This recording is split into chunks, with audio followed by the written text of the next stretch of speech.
are going to brighten things up considerably. We've got the fantasy boys with us here, David Baddiel and Frank Skinner, and I can't do anything but ask you what you think about the Maradona situation. Well, I think it's one of the saddest pieces of football news I've ever heard, because I've got 20 quid on Argentina to win. I can't believe he's done it. He's so selfish. He's denied it, you know, so he said he didn't do it. Apparently it was the drugs cocktail of God, which is what they found. I can't believe, right, that he thought he wasn't going to get tested. What do you think? Oh, they won't test me, not with my record. No chance. It doesn't strike you that the intelligence, the old IQ's too clever, does it really? No, I don't think so. But, you know, he's a man of his word, as far as I'm concerned. No, he isn't, sorry. I've been waiting 8 years for this. I'm quite chuffed, really, in a strange sort of a way. You think that finally he's got his comeuppance? Well, you know, I mean, he's a great player and everything. I mean, you know, he's got skill and he's got a great shot. Apparently, he can hit a photographer from about 30 yards with an air rifle. So, I was quite interested in Alan's idea that they should reverse the Nigerian result, because he could have been on drugs when they played England in 1986, and then we could reverse that result, and then we would have won the World Cup in 1986. That's an interesting thought. Yeah. Can Sepp Blatter do that? Sepp Blatter can do anything. Well, apparently he can hit him over the head without any compunction as well. That can't be right. I'm going to move you on, Charles, because is it true that Maradona landed in Argentina 2.5 hours before the plane? Is that a rumour? Entirely possible. Oh, good. Now, I know you two are as interested as all of us, as Alan, myself, David, who's disappeared somewhere.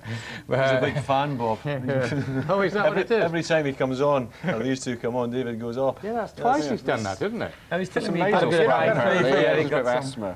to get a complex about this, are you? But talking of the Irish and David, I mean, you're as interested in Jack Charlton and the Irish and the progress, aren't you? Oh, we've become totally... I've got my Irish shirt now, which I wear in the flat for every game. It's getting a bit smelly, but we have become big-time Irish fans. And they've been brilliant, I think. I've really, really enjoyed it. Although I was reading, there's some strange rumours going around about Paul McGrath having a drinking problem. And we've been looking into this, and he has got a bit of a drinking problem. Look at that, that's all over the place. And in the end, he just gave up. No, he just gets annoyed and frustrated, doesn't he? Yeah, that must be very annoying. Well, there's been a lot of talk about, you know, drinking and how to get water to the players. And one thing they've been trying out is giving players opal fruits, apparently. And we can see Roberta Badger, he's sucking an opal fruit. And you know what opal fruits do? There you are. That advertising slogan is absolutely right. It's true. That's interesting. They really do make the mouth water. Yeah, so they say. Thank you, Bob, for filling in. I got it. Didn't get that one. That's the impressive thing. Bob, that's joke number 2 in this one. Hey, you've got to be careful. You're cooking. Oh, dear. Of course, some of the players after the games have had trouble giving samples, apparently. And apparently Tommy Coyne spent 2.5 hours desperately trying. So Ireland have adopted the Blue Peter, here's one we prepared earlier approach. And that's the best bet. There you go. Yeah. I hope they don't get them mixed up, because you wouldn't want to drink one of those suddenly. That'd be dreadful. Of course, Maradona would have given his right hand for one of them. Of course, it was his left hand that did the damage, so we'd have forgiven him. Of course, Jack Charlton was complaining about not being on the touchline, and he actually said he didn't know why FIFA were complaining about him being on the touchline, but the regulations state very clearly that you're not actually allowed to have a miniature or dwarf version of yourself standing by you on the touchline, and you can see there's one quite clearly. I mean, they've reversed the baseball cap in an effort to make him look like he's not quite the same, but he's the same. And eventually the FIFA officials got really cross about this and just insisted that he went off. You'll see, there you go, Jack's very annoyed about it. They're saying go, he's got to go. Oh, that's unfair. I mean, the poor bloke's been out of work since the Benny Hill show. And another thing about the Argentines and their medication is that Batistuta apparently hasn't been getting his dandruff medication.